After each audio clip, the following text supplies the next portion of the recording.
Dr. Ramamurthy, radiologist, to introduce the first speaker, Dr. Sowmya.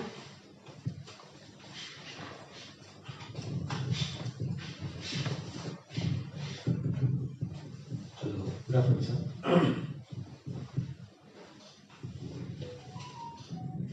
Dr. Sowmya Sridharan. She completed her MBBS and MD General Medicine from Kispa Clinical College, and then she did her MRCP UK. Then infectious disease management from Apollo Hospitals, Greens Road, Chennai. In fact, she worked as an associate consultant, infectious disease hospital, Apollo Hospital, consultant physician beyond Chennai, and she did her clerkship in infectious disease hospital in services at VA Medical Center, Cleveland, USA, and pulmonary critical care at University Hospitals, Cleveland, again USA.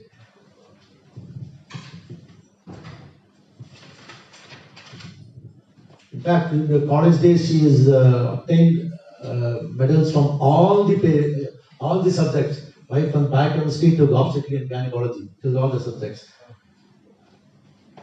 And she has a lot of publications her credit, more than 10 to 12 publications her credit. And she's going to give a lecture on diagnostic approach to pyrexia of unknown origin and management. Thank you. Please support her.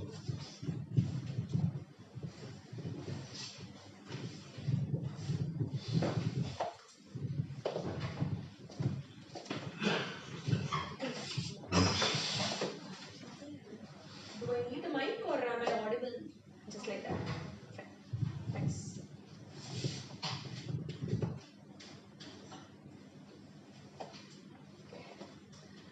I hope I don't sing a lullaby and send you all into a post-lunch siesta. Hope I am entertaining enough for the next hour or so. This is going to be an intense talk on fever of unknown origin. So it's always an enigma, and I would like to thank my alma mater, Dr. Krishnan, Apollo Hospitals, for this talk.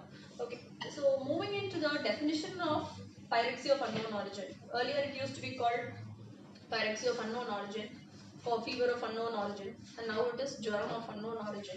So there are multiple definitions.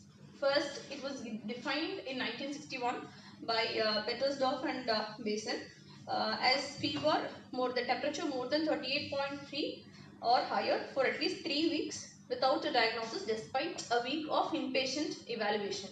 So this was slightly modified after some time with the evolution of healthcare. So it was customized, and Durek and Street revised this criteria to inpatient days of 3 or at least 3 outpatient visits, fever persisting despite 3 days of IP or OP visits. So this is an article from JAPI. It was published in JAPI from CMC Vellore. It broadly, they looked at around 300 patients to see the cause of FUO after they established, if at all any. Most of them were infections. So almost half, around 144 patients, had an infective cause for the FUO. So, and the non-infective causes was around 21%. Sometimes they did not find any particular answer for the fever, and it still remains an enigma. However, fevers are very important causes of classical FUO, with TB being more common, especially in India. We should not forget melioidosis as an emergent cause, especially in those with classical risk factors such as diabetes or renal failure and coming from the melioid belt.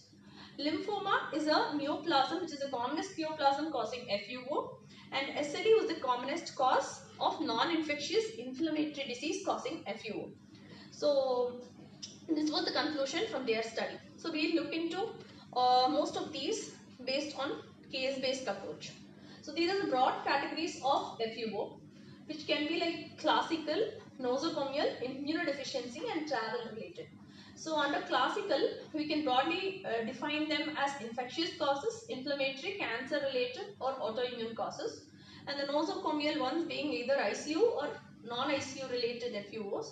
Immunodeficiencies can be either secondary to solid organ transplant or hematopoietic transplant, neutropenic, or a HIV related FUO. And the niche part is the travel associated FUO, which depends on the various areas. So you cannot classify or predict what fever they would have.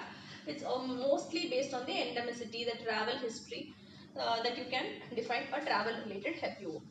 So this is a very nice NEJM review article that was published this year. So I have heavily borrowed from this article throughout my talk. As you can see, I've just gone through the same classification as they have given in the talk, in the article. The classical FUO, most of the patients had infectious causes such as TB, endocarditis, occult abscesses, Whipple's disease, enteric fever, syphilis, and other zoonotic diseases. Also autoimmune and autoinflammatory causes. So if a patient who has HIV is immunologically well, as in the CD4 count is good, then you would still classify the patient if they have an FUO as a classical FUO and not under the immunodeficiency related FUO, because they are not actually immunodeficient. So their CD4 count is good. You should work up as a classical FUO rather than an immunodeficiency associated FUO. And under the nosocomial causes, it can be either ICU acquired. Actually the easiest FUO to handle would be an ICU acquired FUO, because the causes are a few. It's either going to be the lines and tubes that you are putting in, or it's going to be the antibiotics that you are giving causing a C. diff associated diarrhea, or it's going to be some bed sore or some thromboembolism that they have, a DVT, or a acalculous cholecystitis. Sometimes it just can be the ice tube related sinusitis. So this is a very busy slide which I am not going to bore you all with, just to highlight that I have taken it from the NEJM article. So I have spoken about the bacterial causes, most common being TB. Even as per this article that was given, most common cause is TB almost throughout the world, except a few areas such as the western world where TB is less common comparative to the east. And typhoid and non-typhoidal salmonella also contributed around 20% of the causes of FUO. Deep-seated abscesses and prostatitis are other hidden areas that we will have to look into while considering patients with FUO. Viral causes, there are numerous, but the only happy thing is most of the viral illnesses are going to be self-limiting. So if we leave them alone, if you think it's a viral illness and you have found out some virus, most of them are going to be self-limiting unless your patient is immunodeficient, where you will have to look into antiviral options. Again, the fungal causes of FUO are most of them in an immunocompetent patient, it's going to be endemic mycosis. So such as histoblastococcus or paracoccus, depending upon the areas or the belts or the travel history. The only exception is going to be Talaromyces. This, despite being an endemic mycosis, is not going to be common in an immunocompetent individual. Most of the immunocompromised, such as HIV or a transplant patient, you would expect Talaromycosis. Cancers, these contribute anywhere between 2 to 25% of the causes of FUO. Most common cancers that cause fever would be renal cell carcinoma, lymphomas, hepatocellular carcinoma, and ovarian cancers, atrial myxomas, and the Castleman's disease. These are all quite fancy diseases that we don't commonly encounter. I would suggest working up for the common causes first, more than jumping into fanciful diseases. The naproxen challenge is a useful test actually to differentiate infections related FUOs to cancer related FUOs. So with this, I'm just going to walk you all through a few case-based scenarios. So the first case is a 24-year-old male who has fever for a week. It's high grade, associated with chills and rigors, headache, body ache, weakness, and fever is not going away with paracetamol. There is no cough, diarrhea, no vomiting, no abdominal pain, no localization basically. It's just fever with some feeling of unwellness and not going away with paracetamol. So he's come now after 2 weeks of fever. The 1 week became 2 weeks. On examination, he looks weak and tired, tachycardic, his border hypotensive. But otherwise, there's nothing. Outside, he has a few tests that were done. Malaria negative, dengue negative, scrub negative, whole body imaging negative, brain is negative. So, despite 14 days of fever, now he's come with encephalopathy. So, he was dehydrated and delirious. These were the labs that was done. You can see the total count is around 13,000. The platelet is 89,000. All other tropical workup is negative. The creatinine is slightly high, most likely is going to be a pre-renal one because he is otherwise young and healthy male who's just tired and dehydrated. So I would attribute it to a pre-renal AKI. And he has mild transaminitis, OT and PT, around 2 to 3 times upper limit of normal. Abdomen CT, you also have a CT that's negative, blood cultures are negative. So what do you think is going on with this gentleman? How would you like to proceed? Any thoughts? To make things easier, I will just give you 4 options which we can discuss about. So, sorry. So we would do a whole body PET because CT chest and abdomen is not enough. Recheck history and a thorough physical exam. Start him on empiric ATT because culture is negative, CT chest abdomen negative, everything else is negative. So TB is the most common cause of PUO. We just listened to a talk. So we'll start him on empiric ATT or do a TB quantiferon gold and then based on that think if it's TB or not. So I will just take you back to the same case scenario. This is a young male, if you can see. 2 weeks of fever with altered sensorium. And I would like to give you a pearl. Whenever you see such FU was difficult to handle, make a syndrome. So this is a subacute febrile illness with leukocytosis, thrombocytopenia, young male, imaging negative, culture negative. So this makes things easier. So the clarity is there now. So something which causes thrombocytopenia and leukocytosis in a young male.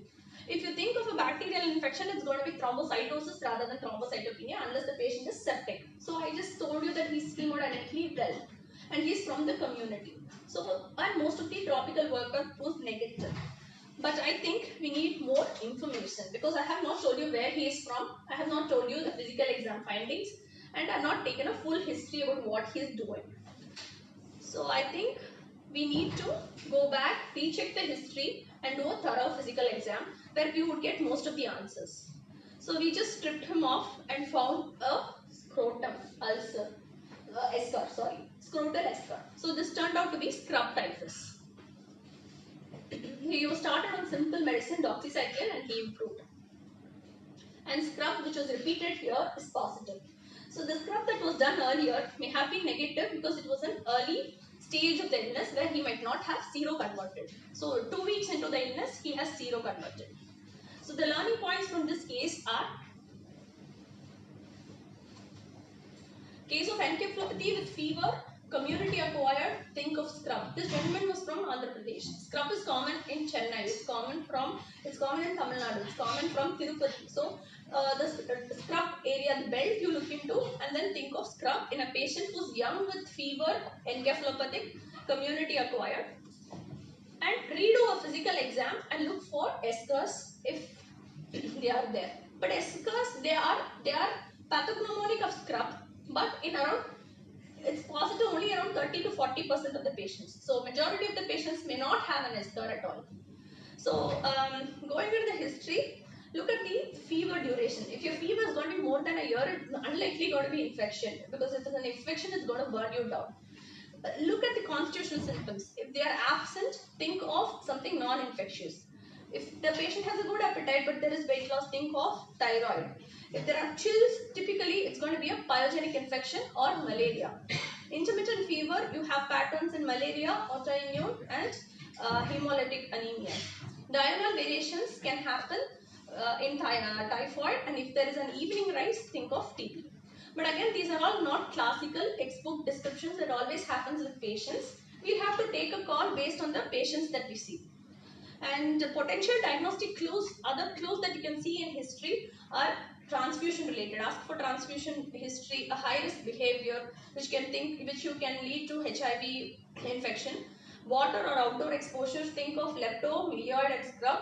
Unboiled milk consumption, brucella and Mycobacterium bovis. Frequently eating out anywhere between hepatitis, foodborne diarrhea, diarrheal illnesses to enteric, anything can happen. So examinations, do a complete thorough physical exam starting from the oropharynx, skin lesions, look for skin lesions, lymph nodes, heart murmurs and splenomegaly. These are just a few salient points which usually we miss, but I thought we should highlight. And do a thorough eschar check if you think of scrub. So these are the classical areas where you can see eschars in patients. So most of these are hidden areas. under the neck, under the breast folds, groin, axilla, where they are warm and moist. So these are the areas where you can usually find an eschar. Moving to the next case, this is a 56-year-old gentleman from Chennai. He has fever with chills and rigors for 6 months now. He has loss of weight and appetite, multiple joint pains, knee and ankle more at rest and not associated with any swelling. There's some dyspnea on exertion for the past 2 months, and he also has orthopnea. So basically, from the little bit of history that I have given you, it looks like an FUO, probably a subacute or chronic one, with significant constitutional symptoms, polyarthralgia, not a polyarthritis because there was no swelling, polyarthralgia, and with dyspnea and exertion and orthopnea. So likely a cardiac underlying cause. So with this we have got so much of information. So something that is chronic, indolent, associated with cardiac is going to take you to the heart. So I think before we even examine, we are going to, it's just glaring at our face, the diagnosis is going to be infective endocarditis. Nevertheless, I will just talk you through. Retired, and he is a management official in an MNC. He has a lot of cardiac issues, so I don't think it could be infective endocarditis now because he's a cardiac patient. He's undergone a CABG surgery, so it just could be some underlying cardiac failure also. But he was extensively evaluated for fever. He was even given doxycycline because previously we thought it was scrub, no. So that also was given, but no respite. No exposure to pets, cattle, raw milk, no significant travel history. So I have taken a thorough history this time, and I have done a thorough examination as well. He is febrile, hemodynamically stable, no nodes, and on auscultation he has bilateral basal cracks, and you can auscultate a murmur in the mitral area that's radiating to the axilla. Typically looks like an MR murmur, and per abdomen is soft and there's mild splenomegaly. So this still could be endocarditis. So it is a elderly gentleman with some subacute chronic FUO now having a cardiac murmur with a splenomegaly. It looks like infective endocarditis. Correct. So the total counts are slightly higher, neutrophilic, and nothing else from the blood workup except that a 2D echo was done, and that shows mild, moderate MR. So there is no vegetations that was noted, and ANA is positive. So does this gentleman have some autoimmune cause? So what are the investigations that you would like to order for him? Blood cultures, or do a repeat transthoracic echo, do a CT chest with abdomen because that was missed out, or do a more fanciful test, whole body PET CT because that's easily available now, or do a manto. What is running through your mind? If you can just give me some answers, it will be helpful. CT chest and abdomen. Okay. So yeah, because an echo was normal, he's still febrile, and any reasons for CT chest and abdomen? Okay. Listening. Okay. Transesophageal we have not done. Okay. Okay. Before this, I would have asked investigation for the blood cultures. Okay. So blood cultures can give a whole lot of information. So transthoracic echo was negative, I agree. But if you see the Duke's criteria, an echo or a blood culture is a major criteria. So if your blood cultures are positive for typical organisms, you're still going to clinch the diagnosis. So we asked for a CT chest abdomen, that was normal. So blood cultures was what I wanted. So those were sent and they grew Streptococcus mitis. So this is a Viridans group, and it is a group A strep, which is common, notoriously associated with infective endocarditis. So this gentleman turned out to have infective endocarditis, which was picked up on a transesophageal echo on the mitral valve. So this was the culture that grew Streptococcus mitis. In the ordinary echo, nothing was picked up. How come? I will just explain that short. So these are some class, special organisms that may not be picked up on a routine culture. So Brucella, it's very difficult unless you have a very good setup for culture. Brucella, most of them do a serology. Coxiella, again, blood culture. These are fastidious and won't grow on routine blood cultures. So serology is helpful. Bartonella, also serology or blood cultures can be done. This organism is different. Tropharema whittley is Whipple's disease. Here you'll have to send the heart valve. Most of them, this is a very difficult disease to diagnose. But most of these are not common in this part of the world, so we don't worry much about this condition. Mycoplasma, Legionella and fungi are other diseases that are difficult to culture on blood cultures. Most of the times the diagnosis would be made on the histopathology of the valve that was sent. So blood cultures are cornerstone. Please send adequate volumes because the pickup rate depends on the volume of blood you are sending. Your patient will have 5 liters of blood, out of which they can easily spare 50 ml and they would not bleed to shock. So definitely the culture yield would improve, your diagnosis would be better, and you would be top notch if you send adequate volumes of blood culture.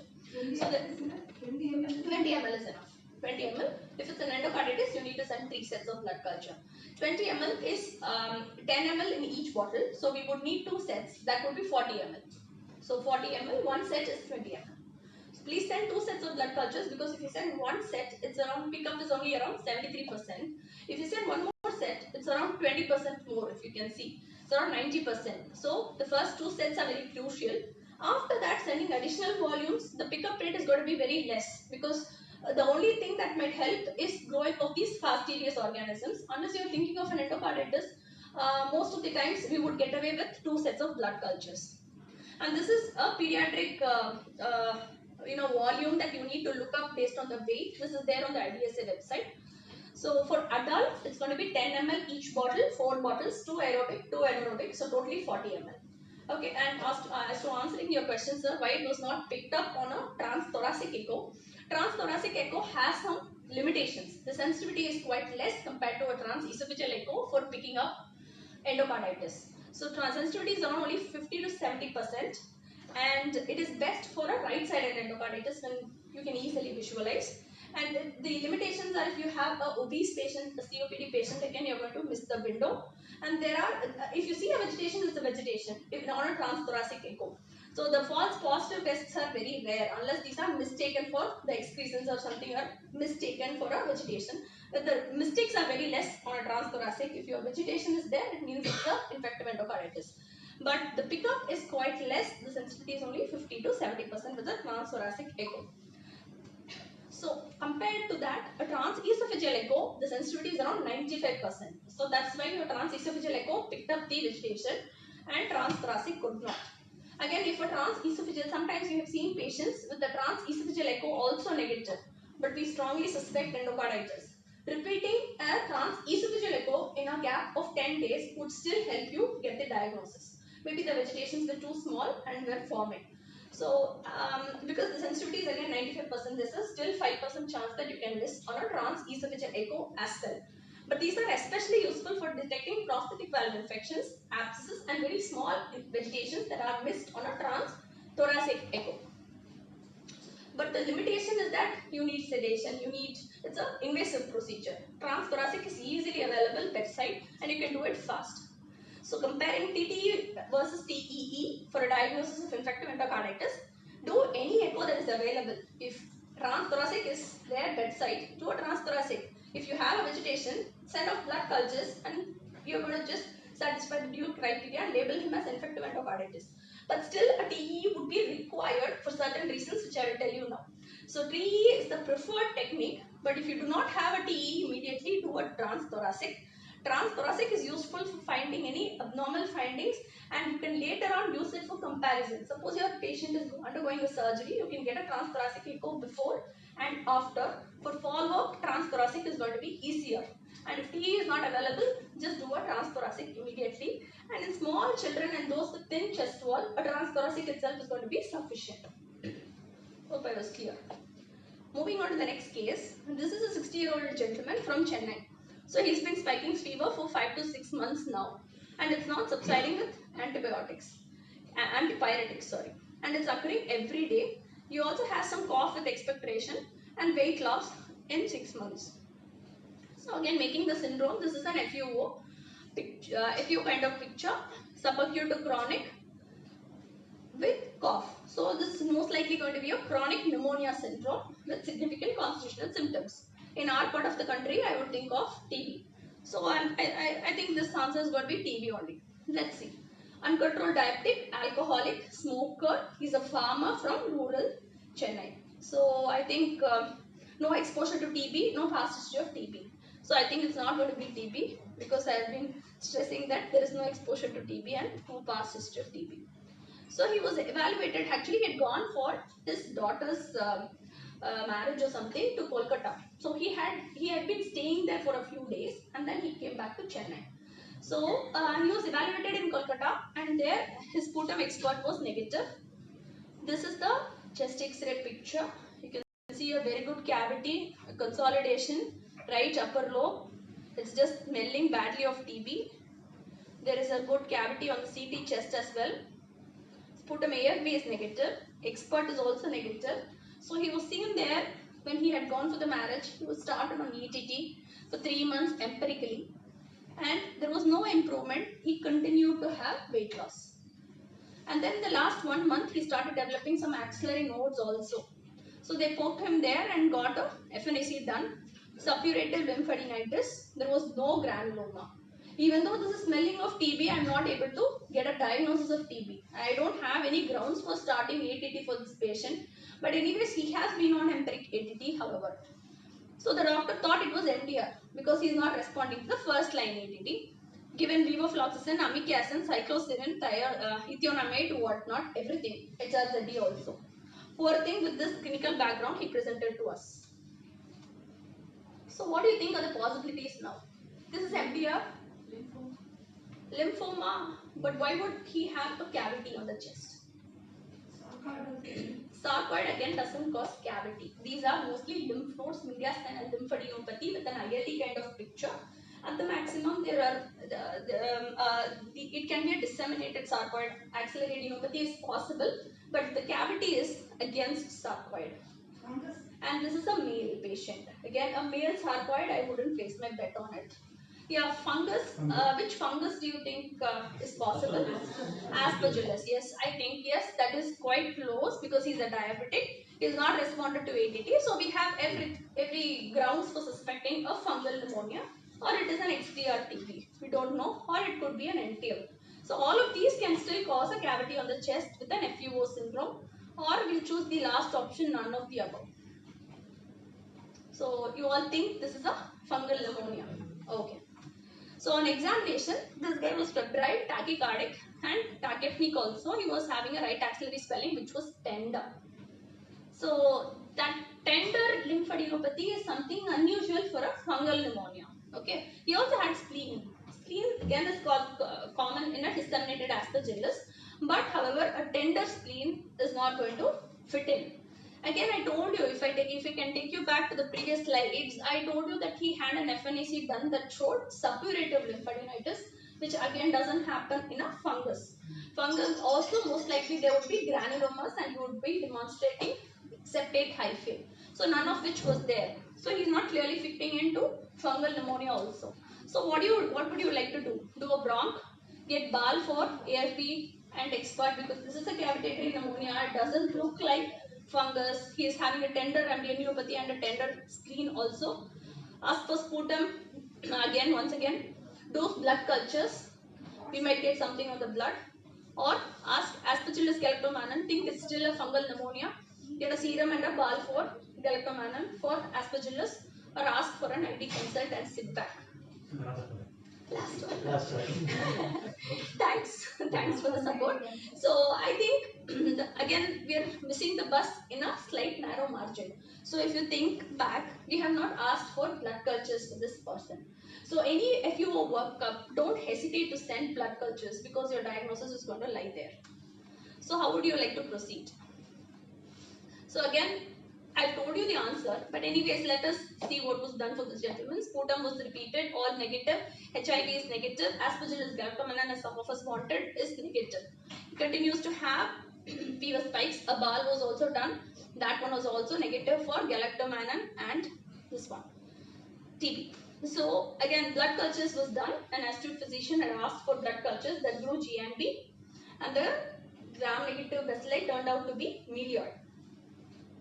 So the diagnosis was cavitatory pneumonia caused by pseudomyelitis milioidosis with an axillary lymph node enlargement. So he had every reason to have milioid because I told you he was a diabetic, he was a farmer, he was an alcoholic, he had gone to Kolkata and stayed there for a wedding, and he came back with so much of investigations negative for TB. Empiric ATT didn't work out. He had a suppurative inflammation with a tender spleen and a tender node. So this turned out to be milioidosis, which was diagnosed easily with a blood culture. So not all cavitatory lesions are TB. And empiric ATT please avoid because of the toxicity per se and also the delay in the diagnosis, because any entity you're going to give, you're going to wait for a month at least, by which time if it's not TB, then you might be missing things. And in our case, nothing was present, so it was just the blood culture that grew positive. So if required, just break into your house, break into your patient's house, do the doctor house work, and never just rely on the little piece of information that you get. You always go and search yourself for a thorough history and exam. So working up a case of FUO is actually not that easy. But anyways, if you follow the algorithm, most of the cases we would be hitting the diagnosis. So start with a minimal FUO workup. Get a detailed history. Spend lots of time with the patient. Get to know their family. Get to know their surroundings. Get to know their hobbies, their pets, everything possible. Even their Apgar score, even if it is an 80-year-old gentleman, that will be of some help somewhere. So, and then pay attention to the examination. Do a complete orderly systemic examination. Ask about the dietary habits. Unpasteurized milk sometimes you would have missed. So that can present with brucella. Confirm if they really have fever or if it's just a feverish feeling that they have. So, and withhold antibiotics for any outpatient. Even if you're going to give them some oral antibiotic, it's going to sterilize the blood. It's going to delay, or it's going to help you, make you a wrong diagnosis. So always go away from the temptation of giving antibiotics when you do not know what you are dealing with. If the patient is stable, there is no reason to give oral or IV antibiotics unless you have made the diagnosis. Determine the need for hospitalization. If your patient is septic, send away blood cultures and start whatever antibiotics you want. But if the patient is stable, try to get the diagnosis first, then start your treatment. Minimal FUO workup would be a CBC. I'll just tell you about the importance of getting a CBC, proper CBC itself. Blood cultures, I cannot talk further because we've heavily dealt on blood cultures. Serological tests, HIV is very useful. Get a CT chest, abdomen. These are all basic workup, which you think if your basic workup is negative, then you go on to do an imaging, consider other higher modalities, and think of any medications that the patients may be on that causes fever. So then proceed. If you do not have answers, go ahead with the advanced FUO workup. This would include PCRs for all zoonotic, all these exotic stuff which I told you before. And then finally consider a biopsy. If you're having a node, biopsy the node. If you're having a cavity, biopsy the cavity. The last, if the blood cultures had been negative in the previous patient which I had told you, the bar was inconclusive, we would have proceeded with the CT guided biopsy of the cavity. That is the only other modality left to establish the diagnosis, because he's not responding to ATT, he is not having any features of fungus. So get a biopsy of the cavity itself. So wherever possible, if you are not having a diagnosis, consider biopsy. So if you have made the diagnosis, treat accordingly. If still there is no diagnosis, then your fever has not resolved. So the patient is clinically stable. You have done only a CT chest and abdomen. FDG PET would be helpful in certain select situations, which I will talk to you shortly. If again FDG PET is unrevealing, you do not have any answers on a PET, the patient is very stable, just wait for the disease to evolve to show itself. If the FDG PET again is not helpful, consider metagenomics. And 50% of the times, despite advanced FUO workup, despite all this, you have not hit the diagnosis. Most probably your diagnosis is not going to be made because all the investigations available have been done away, and you just have to wait, give some time. You are eventually going to get to the diagnosis after some time. So with this, the next case, this is a 38-year-old lady. So it's a middle-aged lady who's come with fever for 6 months, and she says that every 10 days in a month she's having fever. Looks like she has some cyclical fever. Weakness and fatigability for 6 months. No other localizing complaints. Multiple investigations were done before she came here. Her hemoglobin was 10.6. Total count slightly low, 4,000. Differentials are fairly okay. Platelet again is slightly low, 1 lakh. So LFT was normal, creat is normal, all the your topical workup is normal. So most of the investigations that we would have started or done in the OPD setting has been exhausted, and none of the tests have given you an answer. They have tried empiric antibiotics as well. Bulk blood cultures have not been done though. Okay, so she is still febrile, tachycardic, hepatosplenomegaly on examination. No lymph nodes, RS, CVS, abdomen is okay. Abdomen, you have some hepatosplenomegaly. So after this, would you change your approach? Do you think it's infectious or non-infectious?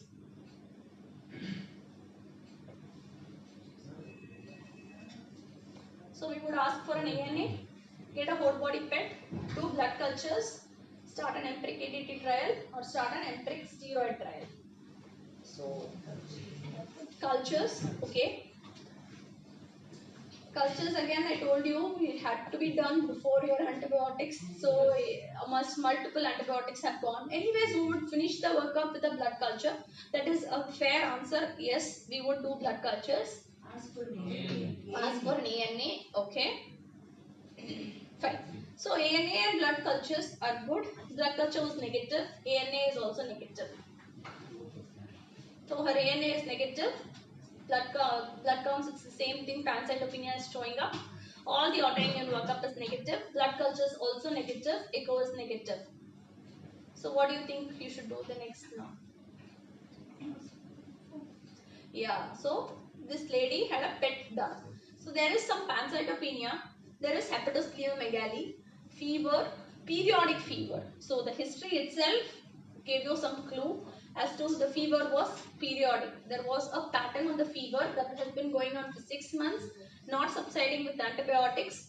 All workup for autoimmune causes negative in a young lady. So we would think of lymphoma. So she indeed had FDG avid, lymph nodes everywhere, and the bone marrow biopsy also was done. Biopsy was all negative, expert was negative, and it showed atypical blast cells, showed leukemia and leukemic infiltration, which was suggestive of a diffuse large B-cell lymphoma. So CBC, again, if you ask me why the bone marrow was indicated, see, you have approached to a point where you have demonstrated generalized lymphadenopathy, pancytopenia in a young lady with ANA negative, all the workup for SLE negative. So the answer is between TB and lymphoma. So to get to the diagnosis of lymphoma and not wait on giving an empiric ADT trial, a bone marrow biopsy was required. So on that there were no granulomas noted. You found out lymphoma, which was sent for immunohistochemistry, and then you could make a diagnosis. So finally it was an invasive test, however it was indicated for this patient. CBC, anemia, if it's less than 6, think of a primary hematological disease, because unlikely an infection or a anemia of chronic disease to produce a hemoglobin less than 6. Less than 6 is sinister, so think of something serious that is going on. Leukocyte count is again crucial. Leukopenia, you're going to think of TB, HIV, SLE, lymphoma, anything that is going to cause infiltrative conditions are going to reduce the lymph node, leukopenia, WBC count also. Leukocytosis, there are only very few conditions. Leukocytosis should ring a bell for 2 conditions, vasculitis and pyogenic infections only. TB, most unlikely it is going to be TB because leukocytosis is very uncommon. Reactive lymphocytosis in a middle-aged person, think of some mononucleosis syndrome such as EBV, CMB. I would also think of acute seroretroviral syndrome. Acute ARS is another thing that can cause mononucleosis like picture. Eosinophilia, drug reactions, parasitic infections, lymphoma can cause eosinophilia. Eosinopenia goes with typhoid. Thrombocytosis, again, 2 things are important. Think of pyogenic infections, Kawasaki disease, MISA and any infection, inflammation anywhere.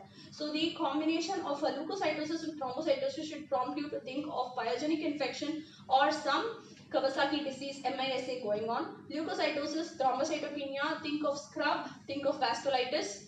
Thrombocytosis is always going to be pyogenic or an inflammatory cause. Pancytopenia again can be an inflammatory problem or it can be a hypoproduction of the marrow. So coming to these two inflammatory markers, there is a debate as to which to be done or both to be done or nothing to be done. So CRP versus ESR. ESR is again, it is very variable. It is affected by a lot of factors. A normal ESR in a patient with FUO may be reassuring, but again, it's not a very comforting thing because there are a lot of confounding factors to this test. ESR more than 100, think of TB, autoimmune conditions, pyogenic infections, and myeloma. CRP is an acute phase reactant which is less likely variable as like ESR, and it is useful test for monitoring your condition but never diagnose any condition. All you can say is the patient is unwell, something is happening to the patient in a patient with fever, but you cannot fix the problem. Unless you have a problem where you can use CRP for monitoring, it will not be very helpful. So ESR, CRP are both, except in conditions such as prosthetic joint infections where we go by both ESR and CRP, any one would be sufficient, I would say. Classify the LFT abnormalities that you see. So LFT is again a very important test that you can get bedside. If you have an LFT abnormality, think if it's hepatocellular or a cholestatic picture. A cholestatic picture can be cholestasis per se, or it can be a granulomatous hepatitis. Granulomatous hepatitis happens with TB or any granuloma producing conditions in the liver. So think of granulomatous hepatitis, sepsis or cholangitis in patients with cholestatic liver picture. And a globulin elevation, again you should think of many other different things such as a multiple myeloma, even HIV can cause a globulin elevation. Any chronic conditions, your TB can cause globulin elevation, there can be an AG reversal. Classify the liver function abnormalities as soon as you see one, so that you get more clarity when you make your syndrome. Chest X-ray, again this can miss a lot of things. It is not as sensitive as a CT, but if you find something on a CT chest, on your chest X-ray, it is worthwhile and you may avoid a CT chest. But if you're not able to pick up anything on a CT, but you think it's still a chest syndrome that you're dealing with, a HRCT chest might be more helpful because it shows the interstitium, it shows all your hidden areas, the retrocardiac area, the pleural space, everything. And it may miss mediastinal nodes, your retrocardiac infiltrates, vascular diseases may be missed, and your TB is also difficult. You might think it's a underpenetrated film. An ultrasound can help you visualize the liver, spleen, nodes, abdominal abscesses, and it clarifies the deranged LFTs that you may see and also help you with abnormalities of the renal function that you see. Further management, again think of HRCT if you still have your chest X-ray is slightly abnormal or it's normal but you still have pulmonary symptoms and TB is strongly suspected, then just don't go by chest X-ray because a CT has much more sensitivity. CT abdomen again is helpful for a bowel or a retroperitoneal pathology, but again endoscopy or a colonoscopy is much better for luminal visualization. So these are the other non-invasive tests. Most of the times we order a urine culture in patients who don't have any urinary symptom at all, and just to get away give some antibiotics based on the urine culture. I think it's not going to be helpful. You might be treating some other bacterial infection that the patient is having and the antibiotics are responding. It might not be a urine infection at all.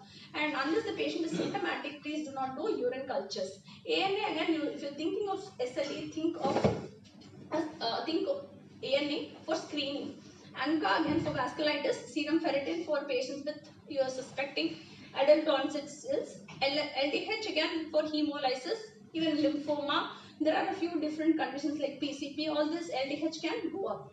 Do your TSH also because that is also one of the causes for FUO. So the role of PET in a patient with FUO, that is more sensitive. It is actually more helpful to an infectious disease physician than to a cancer physician, I would say, an oncologist. Because if you see the FDG uptake, it's less than 5, it's going to be an infective cause.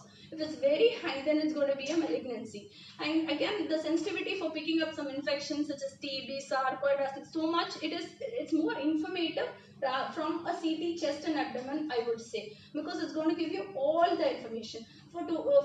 Just for a and a small deviation, we actually picked up one patient with a coronary stent infection that was missed. So if you have a coronary stent and the patient is having an infection, your echo is normal, your blood cultures are not growing anything, and you do not know what happened. We ordered an FDG, we did not suspect of a coronary stent infection. Ordered an FDG PET, there was uptake on the coronary stent, just around the stent. Only then we got to know that the stent was infected, and then we operated, and then we got the cultures that grew pseudomonas. So it's an extremely useful test PET. But you should use it. It is like an expensive test, but it gives very valuable information. It can even direct your site for biopsy. Based on the SUV max, you can choose where you want to biopsy, where the yield would be higher. So it's going to fast replace your HRCT chest and abdomen these days. So again, in the same article, they have mentioned the same thing, that the sensitivities was much higher, the specificities are also equally good, and FDG as well. So you have the contrast and the FDG, so which gives more information than a CT chest and abdomen. So this is a 40-year-old male who has fever for 14 days, joint pain, swelling and some tiredness. So on examination there was an evanescent rash. Exam was all normal except the rash and some adenopathy, polyarthritis, mild hepatosplenomegaly. So I'm just going fast because we have covered most of the investigations for an FUO. So this is, I'm just going to make the syndrome fast. Subacute fever with polyarthritis, hepatosplenomegaly, polyarthritis, hepatosplenomegaly and a rash. So the labs are leukocytosis, platelets are normal. Mild transaminitis, inflammatory markers elevated, your ferritin is very high. So this is a diagnosis of AOSD. So this is an adult onset Still's disease. So this is a diagnosis of exclusion. Before you think of AOSD, you will have to exclude all the other common causes, because this again was a subacute febrile illness in a young patient who was culture negative leukocytosis with very elevated ferritin.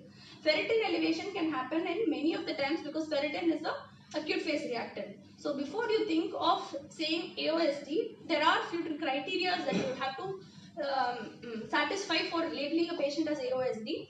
So you have to have fever, polyarthralgia, arthritis, leukocytosis, rash, sore throat, lymphadenopathy, splenomegaly, and you will have to exclude infections and malignancies before you make a diagnosis of AOSD. So there are a lot of other autoimmune causes such as SLE and other rheumatological conditions that are outside the talk, my talk today. So there are a lot of causes for non-infectious causes for FUO as well. So drugs can also cause fevers. So you will have to get a thorough drug history. So these are the various drug reactions that you encounter. So if it's a hypersensitivity reaction, usually it's going to occur in 7 to 10 days. Beta-lactams are more notorious for hypersensitivity reactions. Sulfonamides, allopurinol, anticonvulsants, methyl-dopa, heparin, quinine, so many drugs can cause hypersensitivity. If it's a chemotherapy related, chemotherapeutic drugs cause reactions earlier on. So it's going to be at the time of infusion itself, they have fever. It's between 3 to 19 hours. It happens at the time of infusion. Most of it is going to be amphotericin, vancomycin, the red man syndrome, bleomycin, monoclonals. All these cause infusion related problems. So if a patient is having fever when you're infusing a drug, it's most likely going to be because of the drug. DRESS syndrome is drug eosinophilia, drug rash, eosinophilia and systemic symptoms. So this syndrome, DRESS is a DRESS syndrome. It happens 2 to 6 weeks after the drug is given. Typically sulfonamides, carbamazepine, dapsone can cause DRESS. Okay. And there can be adrenergic and anticholinergic fevers as well because of the autonomic activation. So coming to the role of invasive tests, get a skin biopsy if your patient has skin rash. If you think it's a vasculitis, get the skin biopsy. If your patient has lymph nodes, you still don't have diagnosis, get a lymph node biopsy. Never start empiric ADT if just a patient has lymph nodes. I understand it's going to be cervical, patient with cervical lymphadenopathy, it's going to be TB. But if you just manage to get an FNAC or a biopsy of the node, it's going to give you so much of information. If the stain is positive, your expert is positive, you know that the bacillary load is high, the expert is positive, stain is positive, and you are also going to wait for the culture. And if the culture grows, you're going to know if it's a drug sensitive or a drug resistant TB. And you also have a solid diagnosis in front of you. If you manage to if you see a cervical adenopathy and you give empiric ADT, the patient doesn't respond, again you will have to go back to square one where you have wasted 2 weeks of time. You do not know if it is a MDR TB or a drug sensitive TB. You do not know if it's TB at all or it's just some SLE, sarcoid, Kirkuchi, anything else. So we have wasted 2 weeks of our precious time. So instead, if you see even a cervical node, motivate the patient for a FNAC so that you get a lot of information. If you demonstrate granulomas, that's going to be helpful. It can be melioid, it can be so many things. So this day and age, I think empiric ATT has to be phased out. Most of it is going to be a diagnostic driven therapy that we are looking at. Do a bone marrow if your patient has cytopenia. If there is no cytopenia, with just a single cell line suppression, your chances of hitting the diagnosis is going to be very less. So at least 2 cell line suppression or pancytopenia needs to be present for a bone marrow to be indicated. And whenever you do any biopsy, please send off for expert AFP stain and AFP culture if you think of TB, rather than sending only for AFP stain and just leaving it at that, because expert is very useful. Nowadays we are looking at expert XDR, where we can even get apart from rifampicin sensitivity, we are looking at other second line like fluoroquinolone and injectable sensitivities also, that we get bedside in 2 hours time. So the turnaround time is going to be very short in a few. And then reserve the liver biopsy for select patients, because again there are a lot of difficulties doing a liver biopsy. So one would hesitate because you might miss, unless you hit a granuloma, the yield from a liver biopsy is going to be less. So if you have a node, go for the node. If you have bone marrow, look at the bone marrow. And lung would be preferable compared to a liver biopsy. But if that is the only option that you have, go ahead and take a chunk out of it. These are a few misleading tests that you need to avoid. Don't do Vidal, it's not going to help you. Do a blood culture instead. Don't do TB for diagnosing active TB. Even though it has gold on its name, it is not gold. So TB gold or Manto is not useful for diagnosing active TB. TB PCRs, the in-house PCRs are not reliable. Get an expert which is validated, which is FDA approved. Throat swab cultures are going to grow only rubbish and going to mislead all of us. So there are going to be a lot of comments, no answers specifically. So we do not diagnose anything based on throat swab cultures except diphtheria. So I don't think most of the adult patients are going to get diphtheria. So throat swab cultures again avoid as much as possible. ASO titers are also not diagnostic tests. Malaria card tests are again misleading. It's very difficult to interpret. Get an MP QBC, look at the peripheral smear. Peripheral smear again is an operator dependent one. Go for the MP QBC if you have. Quantitative Buffy coat is anytime better, more sensitive. Leptospira serology again is difficult. If you do it early on, it's negative. So go, you have to time it and do it. Manto is not useful, and an interferon gamma assay I told you is not useful. So I've just elaborated on all of this because I thought we could go detailed. And therapeutic trials, anti-malarials, no role for empiric anti-malarials in this day of age. If you think of malaria, send a QBC. If you still think of malaria, send another MP-QBC. If you still think of malaria, again an MP-QBC. So 3 times you do an MP-QBC and leave it at that. Please do not try empiric anti-malarials like empiric ATT, because your chloroquine again has some anti-inflammatory action. It's going to mask the inflammation that the patient is having. Subjectively, they are going to feel better. You think your malarials are working, but the patient is going to come back with fever. So unless it is malaria, do not give anti-malarials. These are quite emetic. They have a lot of side effects also, and it's not warranted unless you have a diagnosis. Antibiotics, again, empiric trial of antibiotics without cultures are dangerous. Send in blood cultures and think about starting antibiotics. Send adequate sets of blood cultures and then try antibiotics. Send blood cultures to very good labs where you have support to diagnostics, and then start antibiotics. I wouldn't say no to starting antibiotics. Depends on the patient and the situation where you are in that you can think of antibiotics. ATT, it is again a patient-based call. Most of the times we would advise for biopsy or a confirmation to be made before you think of starting ATT. In certain situations where you are pushed that the patient is not okay for a biopsy, maybe explain it to the patient and give an empiric ATT trial explaining fully well that you are delaying the diagnosis for the patient. NSAIDs again are very harmful, especially these are double-edged swords that can be contranding. If your patient is having dengue and you give an NSAID, he would be bleeding. So again, NSAIDs, the naproxen challenge, if you have ruled out everything, then if you think it is a cancer, try naproxen, might relieve. So you think it's not an infectious cause of fever. Steroids again are a no-no. Unless you have a diagnosis, please do not give steroids. If a patient has lymphoma and you're giving steroids, they would typically melt, but again regrow after you start the steroids. You would be doing more harm than help. So with this, I think I have managed to put you all to sleep. So thanks a lot for the patient listening. I'm happy for any questions that you have.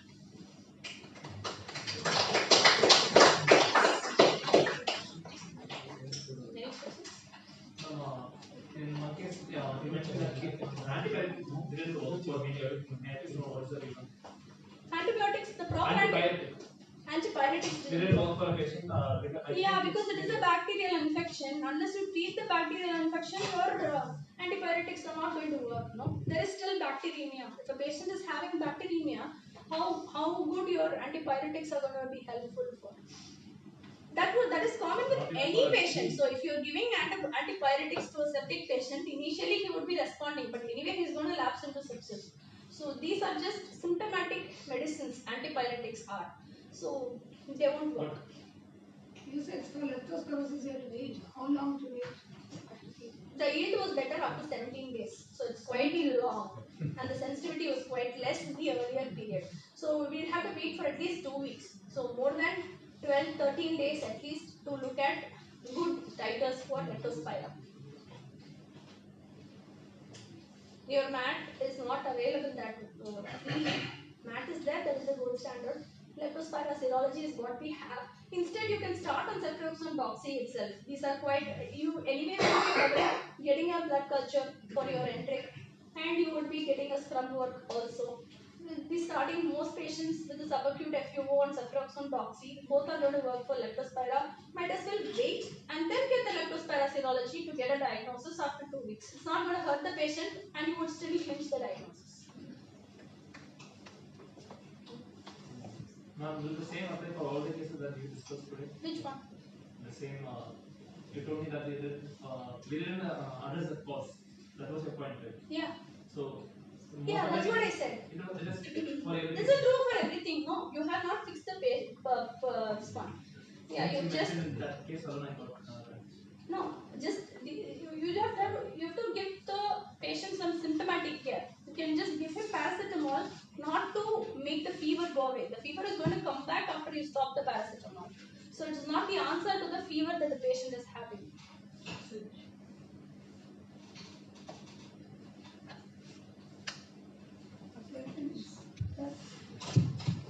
We appreciate you are very informative, interesting, and very Really informative. here to refer to an idea. Yes, excellent. Very nice. Thank you. I request Dr. Pillai to give a small memento too. Can you highlight on the vaccine also, for COVID vaccine, other vaccines? For a few minutes, you can talk about vaccines. Sure, vaccination. Yes, we all finished 1 year ago the booster. All of the doctors have finished their vaccines 1 year ago. Second booster, I am asking. That we do not have directives from the government. The first booster, most likely it's going to be Policies are it's going to be different like science. influenza. It doesn't. I think you can take another booster because your immunity anyway is going to wane. But we do not know what strains are going to come next. COVID is going to become like influenza only. So for influenza, you need yearly boosters. COVID is also going to metamorph into influenza kind of an illness only, where we have vaccines which are working because the Omicron strain is predominant right now, and the COVID, which the vaccines that we have are working for Omicron. But if the variant is going to change, then we might need a modification in the COVID booster. But I don't think taking a second booster is going to be harmful. What's the present view about? Pfizer clearly told we don't have immunity against Omicron, whereas our Covaxin claim they have protection against Omicron. So can you all recommend Covaxin for everybody, even though they had earlier vaccines? The intermixing of vaccines again we have not studied. It is all anecdotal. And Covaxin claiming that they have immunity, again there is no published solid data, but the Omicron itself is a very mild variant compared to Delta and the others. Pfizer, I think they have some data, they have published that the mRNA vaccines are not working for Omicron.